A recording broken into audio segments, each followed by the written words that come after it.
लोकसभा चुनाव का बिगुल बजते ही तमाम राजनीतिक दलों में उथल पुथल का माहौल शुरू हो गया है। जी हां, तमाम राजनीतिक दल अब इस जोड़गांठ में लग गए हैं कि कैसे उत्तर प्रदेश समेत तमाम देश के राज्यों में किस तरीके से इस पूरे चुनावी समीकरण को बैठाया जाए, जिससे कि आने वाले चुनाव में अपनी पार्टियों का यहाँ पर हरियाणा में भी अब भारतीय जनता पार्टी को झटका लगना शुरू हो गया है। जिस तरीके से लगातार ये खबरें सामने आ रही हैं, इनके मद्देनजर हरियाणा में वर्तमान में हिसार से सांसद और पूर्व मंत्री चौधरी बीरेंद्र सिंह के बेटे बृजेंद्र सिंह ने भारतीय जनता पार्टी को टाटा बाय बाय कह दिया है। जी हां, हरियाणा की सबसे हॉट सीट हिसार सीट, जो कि भारतीय जनता पार्टी और कांग्रेस पार्टी के बीच में लड़ाई का गढ़ मानी जाती रही है, अब भाजपा को वहां से करारा झटका लगा है। जिन 10 सीटों पर चुनावी जीत का दावा कर रही थी भाजपा, अब पहला रुझान ये सामने आया है कि सिटिंग सांसद ने यहां से पार्टी से किनारा कर लिया है। न्यूज़ रूम में इस वक्त मेरी मौजूदगी है, तमाम सहयोगियों से जानने की कोशिश करेंगे कि अब आने वाले वक्त में हरियाणा के सियासी समीकरण किस तरीके से रहने वाले हैं। अमन जी मेरे वरिष्ठ सहयोगी मेरे साथ हैं। अमन जी, जिस तरीके से बृजेंद्र सिंह चौधरी बीरेंद्र सिंह के बेटे हैं, पूर्व मंत्री रह चुके हैं, 5 बार सांसद रह चुके हैं, ऐसे में ये जो भारतीय जनता पार्टी को जो झटका लगा है बृजेंद्र सिंह का पार्टी छोड़ना, क्या संकेत मान रहे हैं? हरियाणा में क्या भाजपा के खिलाफ एंटी इनकम्बेंसी दिखाई दे रही है? देखिए, जाहिर सी बात है, और जबकि पहले भी हम बात कर रहे थे इस मसले के ऊपर कि बीजेपी किस तरह से 1 या 2 सीटें देने को राजी हो रही है, जो कह सकते हैं कि दुष्यंत चौटाला की पार्टी को। लेकिन अब जिस तरह का खेल दिखाई पड़ रहा है वो अपने आप में चौंकाने वाला भी, हैरान करने वाला भी, क्योंकि ब्रजेश ही नहीं बल्कि इसके अलावा कई ऐसे चेहरे हैं जो लगातार बीजेपी से अपना दामन और नाता तोड़ते हुए दिखाई पड़ रहे हैं। आपने देखा गौतम गंभीर चुनावों से पहले मना कर देते हैं, इसके बाद हमने देखा कि पवन सिंह कहते हैं कि भाई मैं नहीं लड़ना, जो चुनाव में जाना चाहता आसनसोल से। इसके अलावा आप देखेंगे कई और चेहरे हैं जिन्हें टिकट ना मिलने पे वो बागी सुर दिखा रहे हैं। आप देखिए चूरू के जो राहुल कासवान हैं वो भी लगातार यही बात कहते हुए दिखाई पड़ रहे हैं। तो अब ऐसे में बीजेपी के लिए मुश्किल हो रहा है लोगों को संभालना, खासकर जिस तरह से वो टिकट काट रहे हैं, क्योंकि प्रज्ञा ठाकुर भी नाराज नजर आई जब टिकट उनका कटा।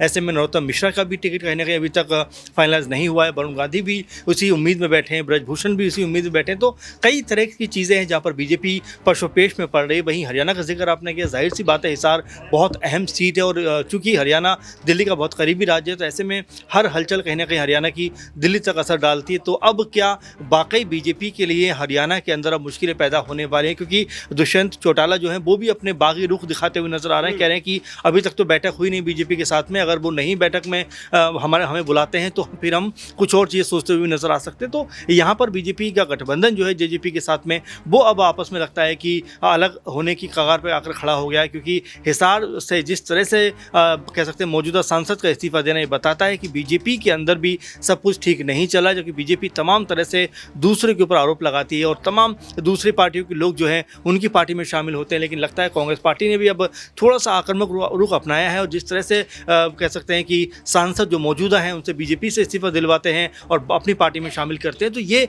बताता है कि जैसे को तैसा की रणनीति पे अब शायद कांग्रेस पार्टी भी चलती हुई नजर आए। लेकिन जिस तरीके से अमन जी यहाँ पर स्थिति जो बन रही है, दुष्यंत चौटाला 4.5 साल से सरकार में बने हुए हैं, लगातार जो है चुनाव 10 सीटों पर लड़ने की बात कर रहे हैं। हिसार एक उनका गढ़ माना जाता है। दुष्यंत चौटाला पहली बार हिसार से सांसद बन के आए थे। तो क्या ऐसे में बीजेपी बैकफुट पर आ रही है? अब दुष्यंत चौटाला को साथ रखने में सीट शेयरिंग पर कहीं ना कहीं सहमति बनती नजर आ रही है। देखिए, जाहिर बात है, और देखिए सहयोगी दल जितने भी आपके हैं आप उनको नज़रअंदाज नहीं कर सकते, क्योंकि अगर आप उनको नज़रअंदाज करेंगे तो जाहिर बात है कि अगर वो किसी और दल में शामिल हो गए, किसी और कह सकते गठबंधन में चले गए, तो यहाँ पर आपके लिए सीटें जीतना मुश्किल हो जाए, क्योंकि आप पावर में हैं। अब आपको बताना है कि आपने क्या कुछ किया है, किन नई चीज़ों को लेकर आए हैं। अब जो विपक्ष में है वो लगातार आपसे सवाल जवाब करेंगे, हिसाब पूछेंगे। तो ऐसे में इन सब चीज़ों को देख कर ये लगता है, क्योंकि बाराबंकी वाले जो उनके प्रत्याशी थे, किस तरह से उनके ऊपर मामला निकल कर सामने आता है, वो भी शर्म की वजह से और एक तरीके से कह सकते हैं कि मामला खुलने की वजह से कहते हैं कि भाई मैं चुनाव नहीं लड़ूंगा। तो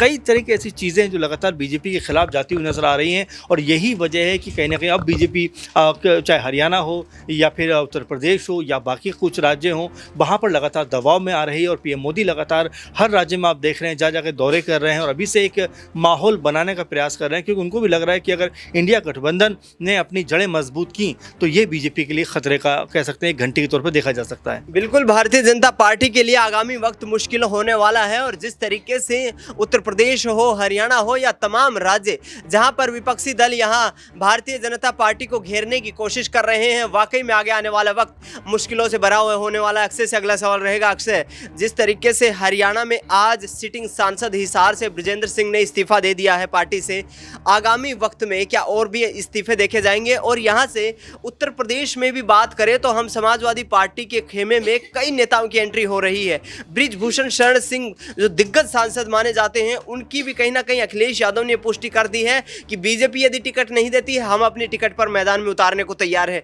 क्या ये संभावनाएं दिख रही है और क्या बीजेपी मुश्किलों में फंसती नजर आ रही है? देखिए, बिल्कुल जिस तरीके से तमाम जो हाल फिलहाल में इस तरह के मामले सामने आए, वो इस बात की ओर सीधा इशारा करते हैं कि बीजेपी चिंताएं अब बढ़ने लगी। और देखिए, जिस तरीके से एक सांसद सिटिंग एमपी ने यहाँ पर इस्तीफा दिया है, दो ही यहाँ पर मुख्य रूप से परिस्थितियां होती है जब एक नेता या कहीं कि इस तरह से सिटिंग एमपी हो, एमएलए हो, यहाँ पर इस्तीफा देता है। पहला तो ये रहता है कि उस नेता को खुद से डर रहता है कि पार्टी उसका आगामी चुनावों में टिकट काट देगी, और दूसरा डर उसको रहता है कि पार्टी तो टिकट दे देगी लेकिन जनता हमारा टिकट काट देगी। गौतम गंभीर पूर्वी दिल्ली से जिस तरीके से सांसद है, काफी भारी अंतर से 2019 में उन्होंने चुनाव जीता था। अपने निकटतम प्रतिद्वंदी को 3 लाख करीब 90,000 वोटों से उन्होंने शिकस्त दी थी। उसके बावजूद उन्होंने चुनाव आने से पहले, जब प्रत्याशियों की सूची बीजेपी की आने वाली थी, उससे पहले ही गंभीर ने राजनीति पर विराम लगा दिया, अपनी राजनीतिक पारी पर विराम लगा दिया। अब इस बात को लेकर यहाँ लगातार गंभीर को लेकर तो कहा गया कि गौतम गंभीर ने कहीं ना कहीं अंदर खाने एक सर्वे कराया और सर्वे में पता चला कि पार्टी तो शायद उन्हें टिकट दे दे लेकिन जनता इस बार उन्हें टिकट नहीं देगी। उन्हें इस बार संसद भवन सांसद के तौर पर गौतम गंभीर को जनता, पूर्वी दिल्ली की जनता पहुंचाने वाली नहीं है। अब जिस तरीके से यहाँ पर बृजेंद्र सिंह का यहाँ नाम आया निकल के, पहले देखिए रविवार को उन्होंने छुट्टी का दिन रविवार होता है, छुट्टी उन्होंने सीधे तौर पर बीजेपी से ले ली। रविवार को सुबह सबसे पहले वे पार्टी मुख्यालय पहुंचे, यहाँ इस्तीफा दिया और सुबह तक कुछ हद तक कयास थे कि कांग्रेस में शामिल हो सकते और कुछ ही घंटों बाद, तकरीबन दोपहर 12 से 1 बजे के बीच ये लगभग साफ हो गया। दृश्य भी सामने आ गई कि बृजेंद्र ने यहाँ पर जो है दामन थाम लिया कांग्रेस पार्टी का। अब देखिए, बृजेंद्र हिसार से सिटिंग एमपी है, कांग्रेस में आ चुकी है। देखिए, इसकी 2 वजह प्रमुख रूप से वही आती है, लेकिन पहली वजह इसमें यह मानी जा रही है कि बीजेपी ने जो सूची अपनी 10 लोकसभा सीट हरियाणा की तैयार की थी, उसमें 50-50 का एक प्लान, एक फॉर्मूला बीजेपी ने निकाला। 50-50 फॉर्मूला बीजेपी ने ये निकाला था कि जो ये 10 हरियाणा की सीटें, इन 10 सीटों में से 5 ऐसी सीट होंगी जहां पर मौजूदा सांसदों को ही दोबारा से टिकट दिया जाएगा और शेष 5 सीटों पर बीजेपी नए चेहरे उतारने वाली थी। अब जो शेष 5 सीटें थी, उन 5 सीटों में हिसार की लोकसभा सीट भी थी, यानी कि बृजेंद्र सिंह का नाम कटना था। ये लगभग तय हो गया था, वो भी इस बात को जानते थे। और नाम कटता, सूची आती, सूची में उनका नाम ना होता, उससे पहले उन्होंने पार्टी से अपना नाम वापस ले लिया। लेकिन यहां पर उन्होंने तो अपना नाम वापस लिया टिकट कटने के डर से कि पार्टी टिकट ना दे, लेकिन यहां पर बीजेपी की तरफ से देखिए कई चीजें हैं। गौतम गंभीर को उत्तर यहां पर हमने देखा पूर्वी दिल्ली में, अब हिसार से ये दृश्य सामने आए। साथ ही साथ हमने उत्तर प्रदेश के मेरठ में देखा, पश्चिम में जहां जयंत चौधरी का तो साथ मिल गया बीजेपी को, लेकिन पश्चिम में मेरठ, जो कहने के एक प्रकार से पश्चिम की राजधानी कही जाती है पश्चिम उत्तर प्रदेश की मेरठ, वहां के ब्राह्मण समाज के कई नेताओं ने समाजवादी पार्टी का दामन थाम लिया। उसके बाद शनिवार को दृश्य सामने आए जहां उनके नए सहयोगी रालोद और खुद बीजेपी के कई नेताओं ने शिरकत कर दी यहाँ समाजवादी पार्टी में। तो कुल मिलाकर के जो पाला बदलने का खेल है, वो केवल बीजेपी के अंदर आने का ही नहीं, बल्कि बीजेपी से बाहर भी अन्य राजनीतिक दलों में जाने का अब जारी है। यहाँ बिल्कुल भारतीय जनता पार्टी के लिए आने वाला वक्त मुश्किलों से भरा हुआ हो सकता है। नाजमीन से अगला सवाल लेंगे। नाजमीन, जिस तरीके से कुछ दिन पहले हरियाणा के जींद में एक रैली को संबोधित करते हुए पूर्व मुख्यमंत्री भूपेंद्र सिंह हुड्डा ने कहा था कि देश में परिवर्तन की लहर हरियाणा से चलने वाली है, तो क्या इसकी शुरुआत हो चुकी है हिसार सांसद के इस्तीफे के साथ? देखिए, बिल्कुल यहाँ पर जिस तरीके से लहर की बात की जा रही है, तो लहर तो यहाँ पर ज़रूर देखी जा रही है, लेकिन कई बड़े नेता, कई बड़े सांसद जिस तरीके से पार्टी को छोड़ते हुए नज़र आ रहे हैं और कई सांसदों की टिकट भारतीय जनता पार्टी की तरफ से काटे भी जा रहे हैं, तो ऐसे में वाकई नज़र आता है कि लोकसभा चुनाव से पहले एक बड़ा फेरबदल होता हुआ नज़र आ रहा है। इसमें कहीं ना कहीं जो एनडीए मजबूती के साथ पेश होने की बात करता है, तो कहीं ना कहीं वो टूटने की कगार पर भी पहुँच जाएगा। और इंडिया गठबंधन जो एक वक्त पर ये मान लिया गया था कि अब वो पूरी तरह से नष्ट हो जाएगा, इंडिया गठबंधन का जो मकसद था, उसी मकसद के साथ इंडिया गठबंधन नहीं चल रहा है। लेकिन जिस तरीके से फेरबदल देखने को मिल रहा है, अब साबित होता हुआ नजर आया। जैसे कि आप चंडीगढ़ में मेयर चुनाव हुआ था, उस दौरान कैसे 3 पार्षद यहाँ पर भारतीय जनता पार्टी के साथ जुड़ गए थे और उन्हीं में से अब 2 पार्षद यहाँ पर वापस आ जाते हैं आम आदमी पार्टी के पास। तो ये तस्वीरें दिखाते हैं कि बदलाव हो रहा है, वाकई हो रहा है। और लोकसभा चुनाव आते आते आप देखिएगा और भी कई बड़े नेता भारतीय जनता पार्टी को छोड़ते हुए भी नजर आ सकते हैं। बिल्कुल, यहाँ पर भारतीय जनता पार्टी को और भी झटका आगामी चुनाव से पहले लगता हुआ नजर आ सकता है। 2024 का लोकसभा चुनाव बेहद दिलचस्प मोड़ पर आ चुका है। तमाम राजनीतिक दल लगातार ये कोशिशें कर रहे हैं कि यहाँ पर अपने दलों को मजबूत बना करके कहीं ना कहीं 2024 में केंद्र की सत्ता में वापसी का रास्ता तय किया जाए। फिलहाल न्यूज़ रूम से इस खास कार्यक्रम में इतना ही। देश दुनिया की तमाम बड़ी खबरों के लिए आप देखते रहिए SPN9 न्यूज़।